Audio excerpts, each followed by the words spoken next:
Alrighty guys, let's talk about sales, okay? I know a lot of people struggle with sales, and I want to talk about what is my approach, what is my way of doing it. And funny enough, actually, you're seeing this video, but we're doing a sales seminar tomorrow. Hopefully we'll have some more in the future. Anyways, okay, what is my approach to sales, right? Okay.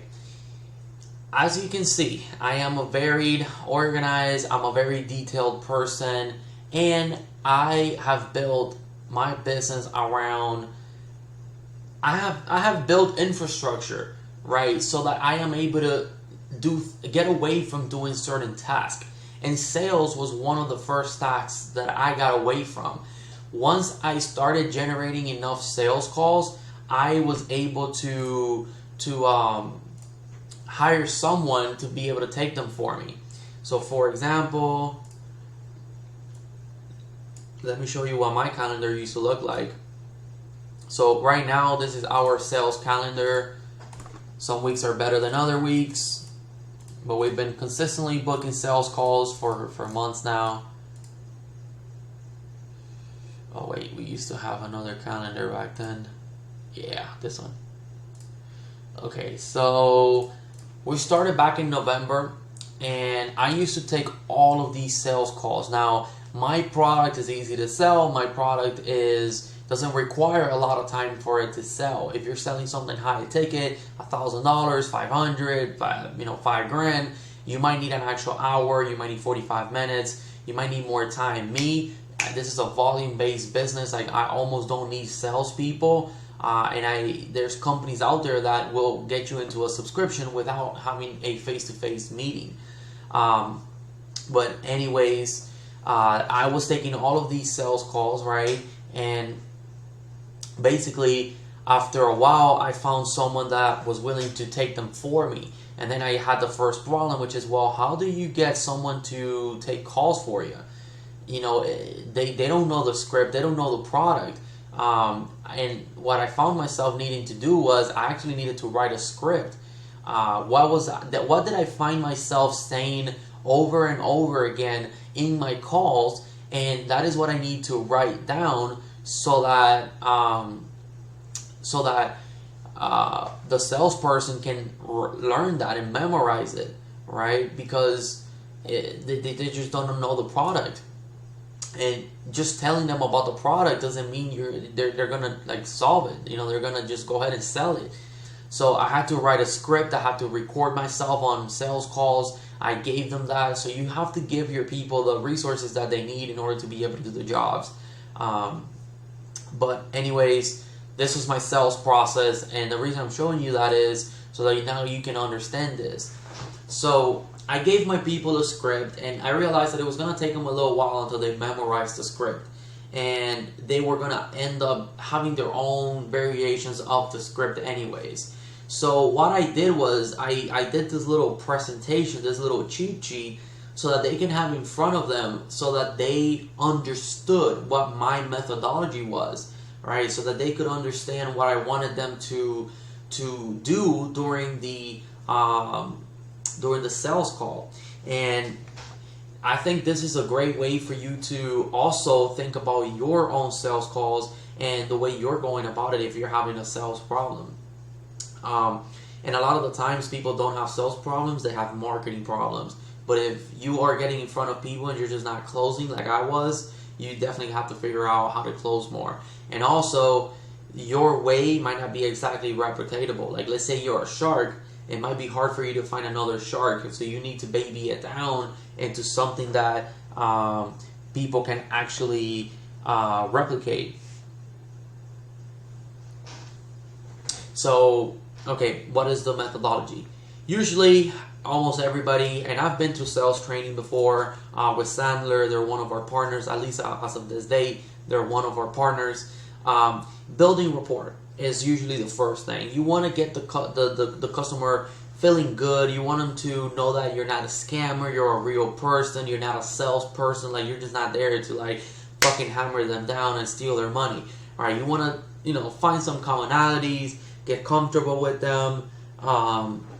So building rapport. Now, you also want to be smart about this part, especially if you're conscious with time.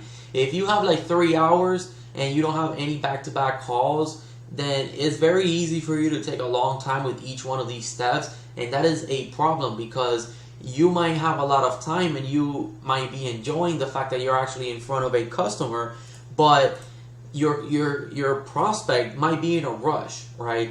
So you definitely want to be conscious of time, and you should uphold something that's called an upfront contract. So that is something that Sandler sales training teaches, and basically it's like telling the person like, hey, we have 30 minutes set aside for this meeting. Is that okay with you? Yes. Okay, great. I'll promise to try to stay within that time, and then you want to keep that word. Even if you don't tell them, okay, the expectation is that if it's a 30-minute call, it doesn't take 3 hours. So you should definitely be mindful of how much time you're spending in each part, because you don't want to go to the end when you're closing, right? When it's time for closing, and now you don't have fucking time, and you just lost a sale because you've been boring the person for 45 minutes. So building rapport. Be strategical with this, right? Try to find the commonalities with the person. Try to find what stage of the process they're in. Why are they interested in something like this? Why, try to find the little pieces of information that are going to help you connect the dots later on. So let me give you an example. When we get on a sales call, we like to ask the person like, hey, what projects are you working on? So that starts opening up. Oh, I'm working on developing my own app and growing a business. Or, hey, I'm working on, I just became a real estate agent and I'm working on finding more people, more homes, and, getting out there, putting myself out there. So while we're building rapport, right, I can tell them, oh, man, that's awesome. I used to be an agent myself. Or, hey, awesome, man, I actually know someone that could help you with the app. Or, I've been thinking of doing that myself. You're building rapport, but I am capturing what you're saying. So if you tell me you're a new real estate agent, okay, as a real estate agent, what do I offer that is gonna help you achieve your goals? And then you want to present your product in a way that is going to answer that question for that person, right? Because if you can't show the person the value, they're not gonna buy it. And in my case, we offer networking services, right? So we're just a networking group.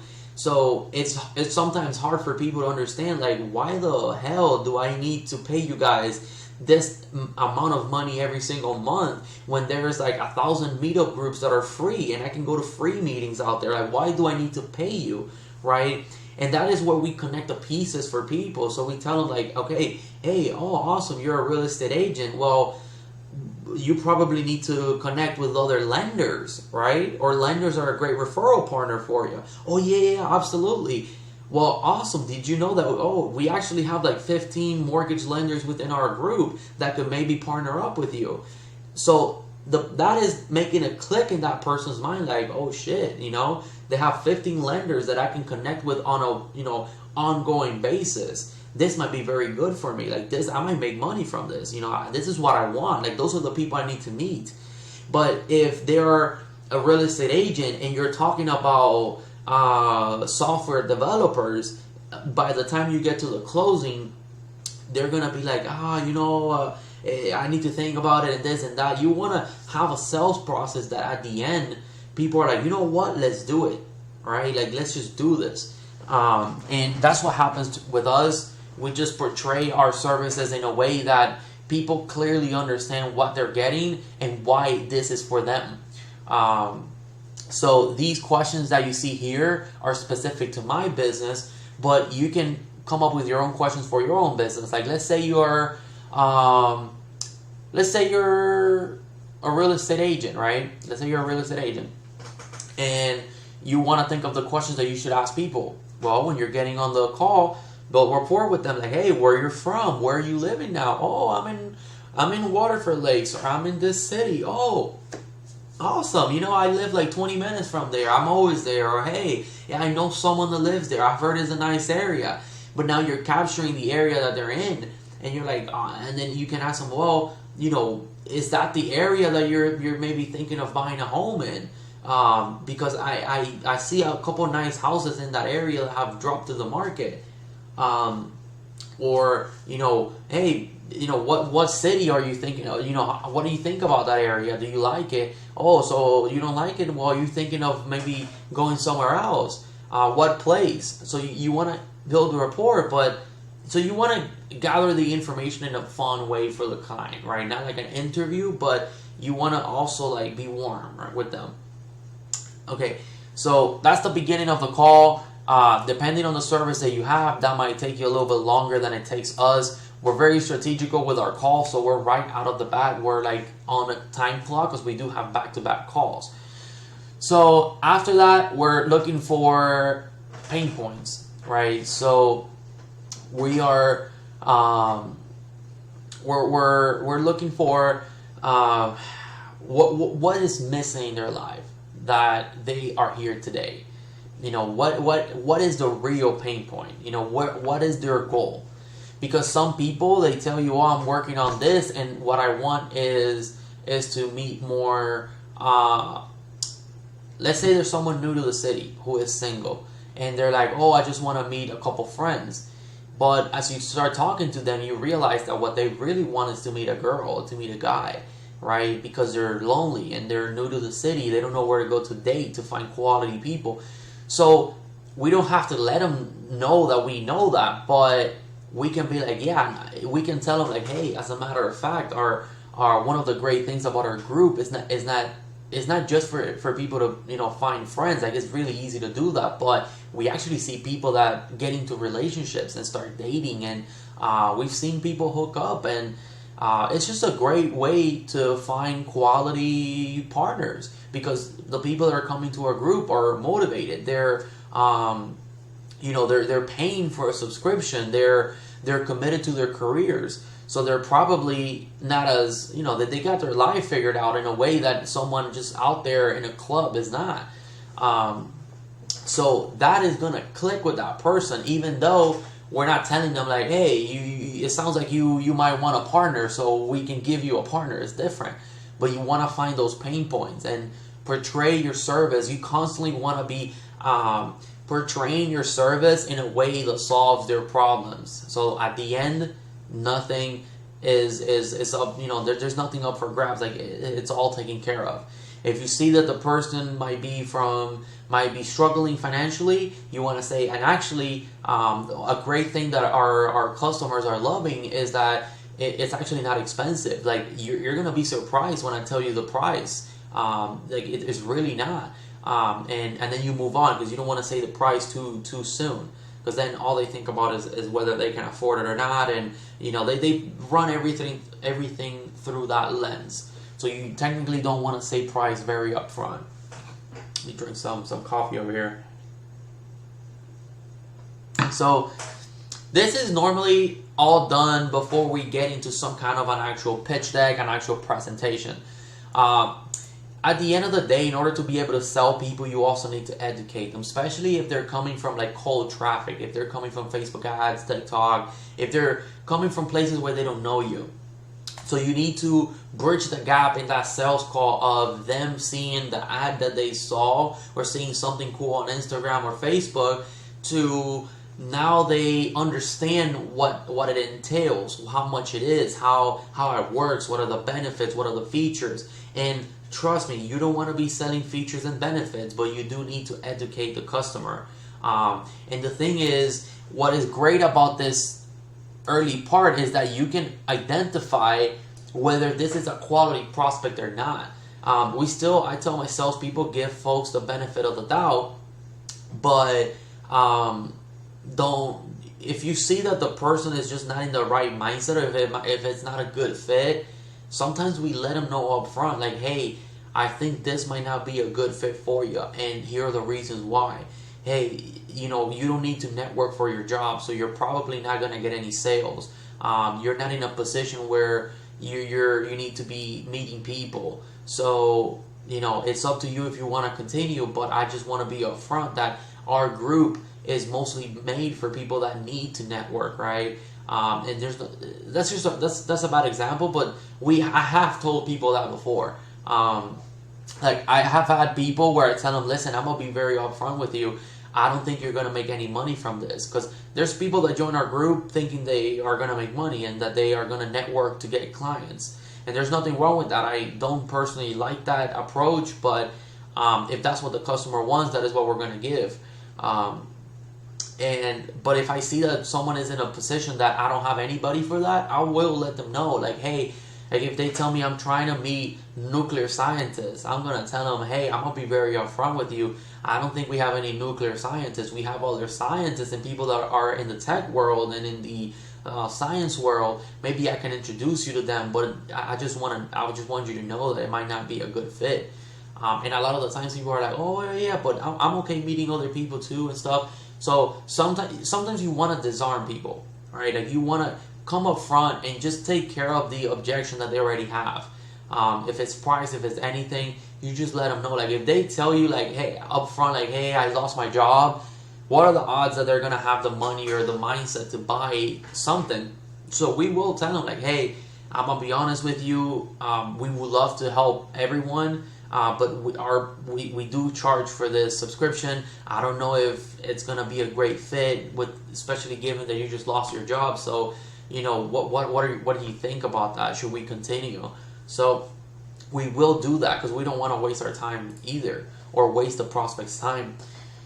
So once you get to the presentation part, you don't want to just give people a whole presentation and get to the end and be like, hey, here's your let's swipe your card. You want to check in with them throughout the presentation, and you want to pay attention to what they're doing, to their body language.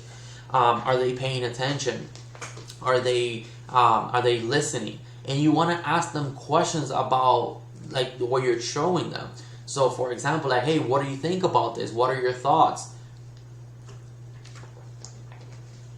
Like we do a lot of, when we show them the benefits of the group, we ask them, hey, what are your thoughts? And they're like, oh man, I think this group is amazing. I think what you offer is great. I'm just really curious now to know how much it is. And then I'm like, okay, awesome. So perfect. Let's jump right into that.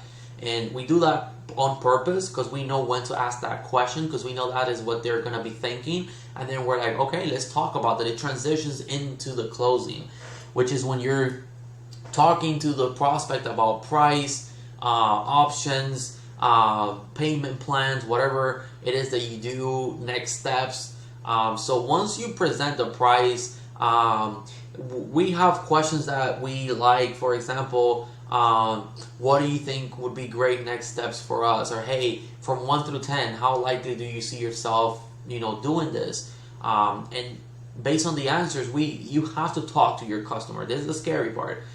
If they give you some kind of objection, or if they're like, oh yeah, I think this is great, I just want to think about it, we tell them like, hey, let's be honest, like, what is holding you back? Is there something that you don't know? Is there something you're maybe afraid of, or something you're not sure about? Like something we could talk about today on the call.